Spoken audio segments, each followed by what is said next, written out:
Merhaba arkadaşlar, yepyeni haberlerle karşınızdayız. Hande Erçel'in yeni tarzı olay oldu. Ünlü oyuncu Hande Erçel son günlerde hem özel hayatı hem de tarzıyla magazin gündeminden düşmüyor.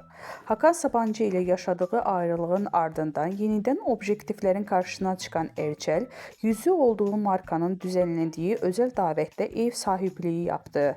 Ancak bu kez dikkatleri üzerine çeken şey kıyafeti oldu.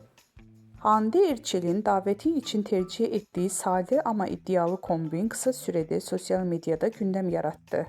Takipçileri Erçel'in tarzı 2 yıl önce Serena Sarıkaya'nın giydiği kombine benzetti.